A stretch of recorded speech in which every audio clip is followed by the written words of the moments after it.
Halo guys, apa kabar? Baru ngapain nih? Baru angon wedhus? Atau baru olahraga? Atau baru loncat-loncat? Aduh, bengong kayak gitu dah. Nyungsep kan? Ya udah, nebar jaring aja. Lu pamer mobil baru toh. Walah, ya boleh. Ternyata baru tidur ya elah guys. Ya udah deh, daripada dikerubutin tawon atau sakit, yuk kita mending nonton film aja guys di B Studio di episode kali ini.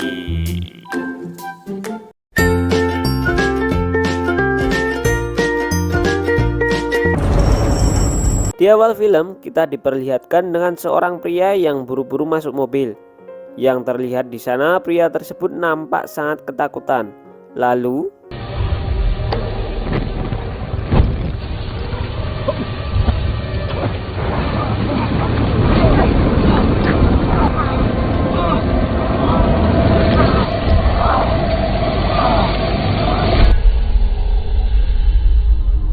Skin pun berpindah. Yang terlihat di sana ada dua gadis mantap-mantap, yakni bernama Kayla dan Stacy. Dalam obrolan mereka yang berencana pergi ke bar milik sahabatnya.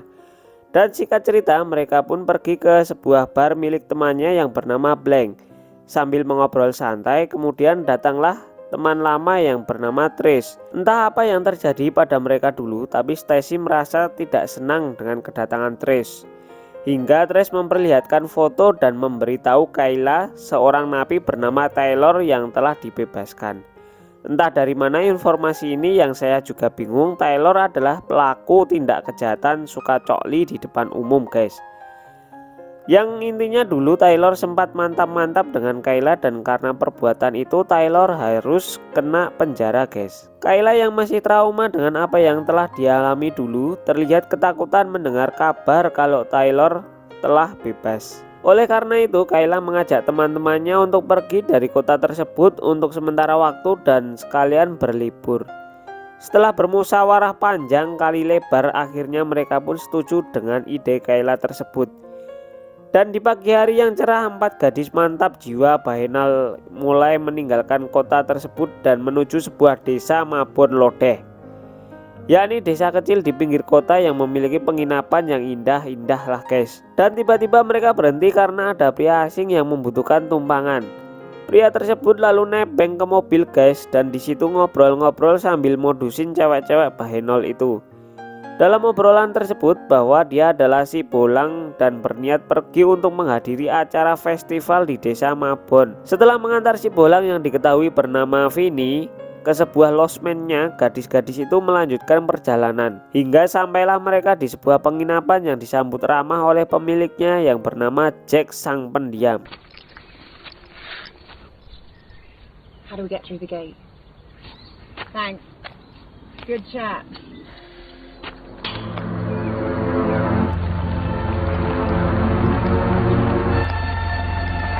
Melihat losmen yang begitu indah dan asri membuat mereka sangat menikmati losmen tersebut, yang tanpa disadari ada hal buruk yang mengintai mereka. Gadis-gadis tersebut pun mulai merapikan barang dan memilih kamar mereka masing-masing. Hingga hari pun mulai gelap dan terlihat mereka sangat menikmati kebersamaan itu. Sambil rokokan sama gibah gitulah guys, ala emak-emak yang sedang arisan.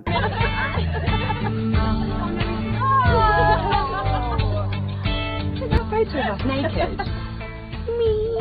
Take a picture on a spot. One.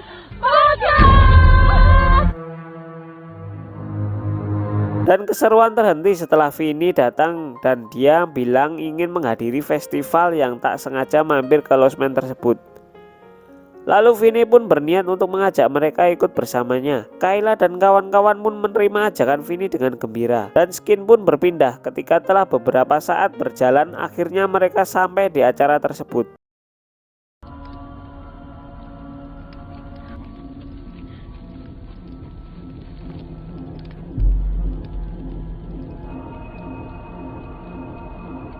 Di sana terlihat para penduduk yang khusyuk mengikuti ritual sekte itu yang tak seperti angan mereka yang dikiranya pesta. Yang di sana terlihat begitu sepi dan mengerikan.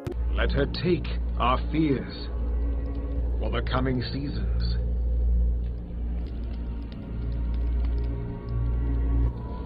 Goddess Mabon, as we afford you our offerings with respect. Namun Vini terlihat meyakinkan mereka bahwa pesta akan dimulai saat acara ritual sekte ini selesai. Vini seperti sudah berpengalaman mengikuti acara tersebut. Di tengah obrolan mereka, pemimpin ritual bernama John menyuruh untuk menuliskan ketakutan terbesar masing-masing dalam sebuah kertas, yang kemudian kertas tersebut dibakar. Kayla dan kawan-kawannya juga disuruh untuk melakukan hal tersebut.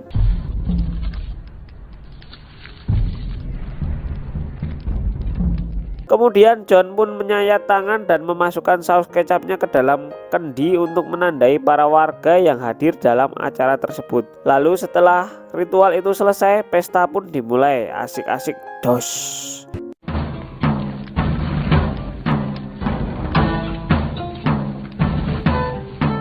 Don't be shy. I'm grown, baby. Everybody's watching. Namun saat pesta itu berlangsung, tiba-tiba seorang tante bernama Mary datang menghampiri Black dan Stacy. Dia mengatakan agar segera pergi dari tempat ini sebelum pesta selesai. Namun sebelum mendapatkan penjelasan lebih lanjut, si John menghalangi omongan tante tersebut. Black dan kawan-kawan yang belum merasa ada hal aneh pun dengan senang hati melanjutkan pesta tersebut hingga bubar dah.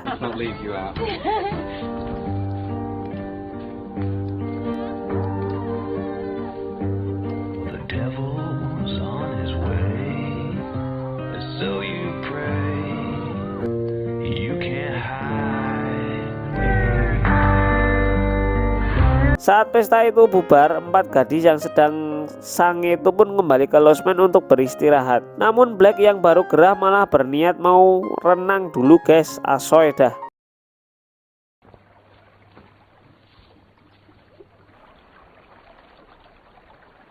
Di malam ini keanehan pun mulai terjadi. Saat Kayla hendak tidur, tiba-tiba dia berhalusinasi tentang melihat ketakutannya, yakni Taylor. Taylor itu yang sempat ngecemek-cemek Kayla sampai koma di masa lalunya guys.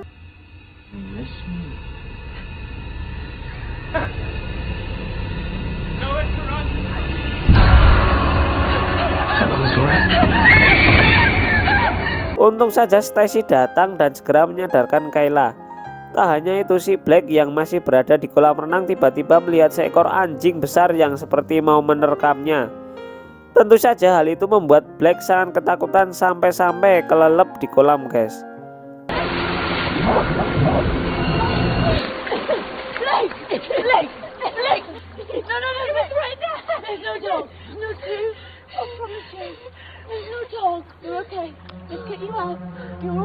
Skin pun berganti. Di pagi hari yang cerah terlihat Stacy, si gadis bohai, sedang habis mandi. Dan saat dia bercermin, dia melihat wajahnya menua dan mengerikan guys.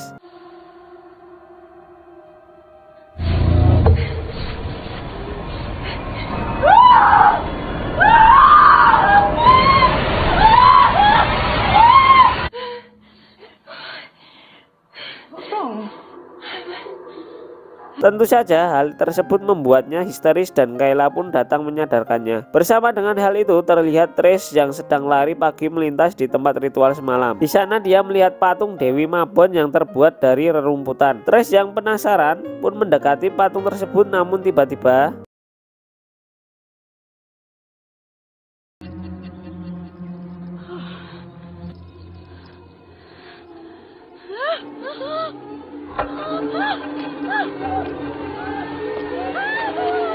Trace yang sangat takut dengan serangga pun kabur terbirit-birit sampai ngompol guys. Black yang mendengar hal itu pun berusaha menenangkan Trace. Dengan kejadian-kejadian itu sebenarnya udah tanda-tanda nggak beres ya guys. Namun 4 gadis Bayenol jarang dibelai itu belum menyadari hal itu. You're right. Not really. Happened to me too. I swear. I think you're right. Come on. Hingga setelah selesai sarapan, Stacy berpamitan untuk foto-foto menikmati pemandangan di sekitar. Namun Stacy merasa risih saat Jack mengawasinya dari mobil itu. Dia pun pergi ke sebuah rumah dan melanjutkan foto selfie-nya. Dan saat Stacy bercermin, ia kembali melihat wajahnya yang tua dan memuntahkan saus kecapnya. Stacy pun panik dan kepanikan itu membuat dirinya terbunuh.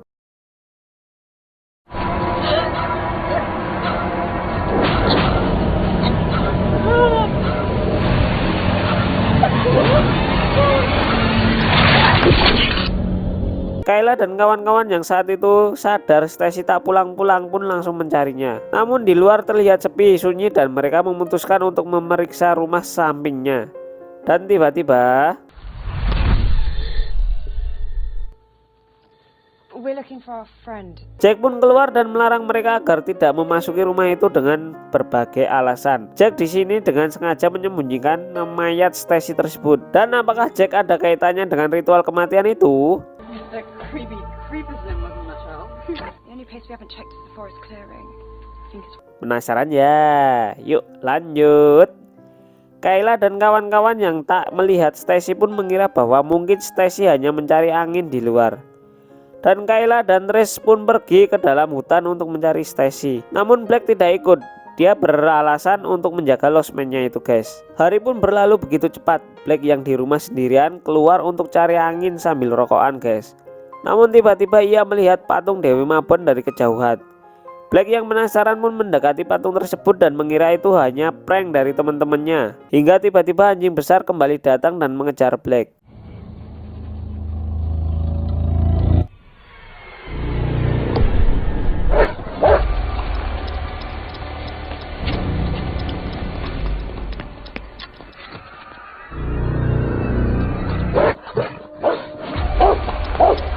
Black pun lari terbirit-birit sampai ke cirit-cirit guys, yang tiba-tiba mobil Jack datang menghadangnya. Dan kemudian tanduk rusa itu menancap di tubuh Black hingga membuat Black tewas guys.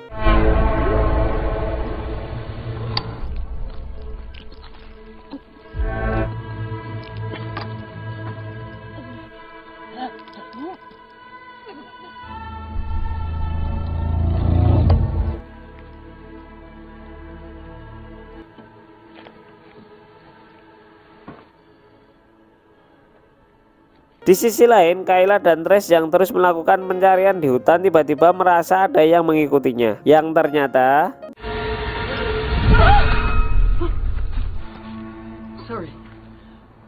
ialah Tante Mary guys.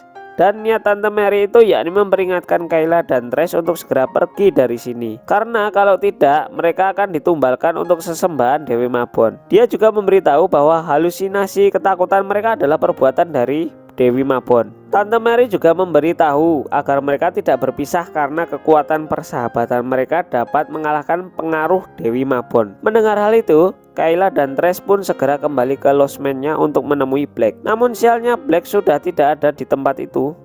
Blake? Seperti yang kita tahu, Black telah tewas dan diamankan oleh Jack. Lalu Kayla dan Trace pun berusaha untuk menghubungi sheriff di tempat itu untuk meminta bantuan. Namun karena jaringan telepon yang terbatas, Kayla pun memutuskan untuk keluar untuk cari sinyal guys. Bersamaan hal itu, Trace yang menunggu di dalam mulai berhalusinasi kalau tubuhnya dan mulutnya dipenuhi serangga. Yang kemudian dia meminum cairan serangga yang membuatnya tak sadarkan diri.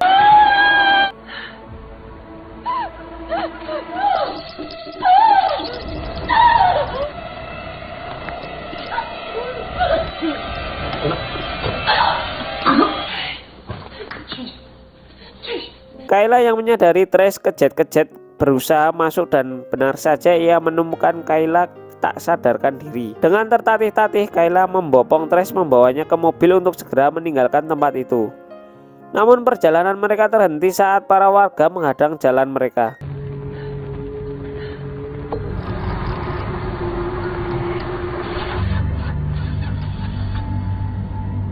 Get the fuck out of my way!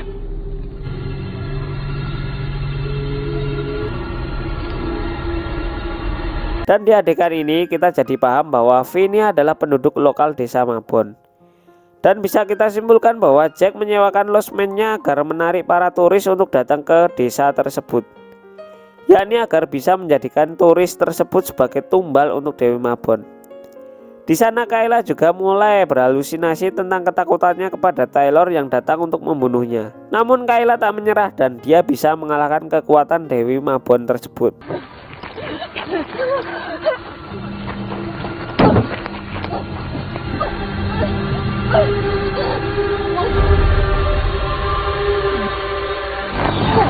The spirit in you. I'm not scared of you. You have no power over me.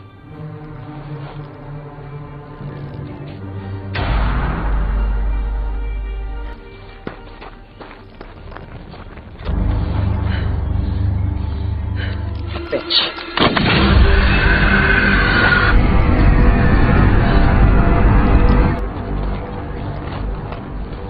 Hingga akhirnya Kayla dan Trace berhasil keluar dari desa sekte sesat tersebut. Dan film pun tersebut tamat guys.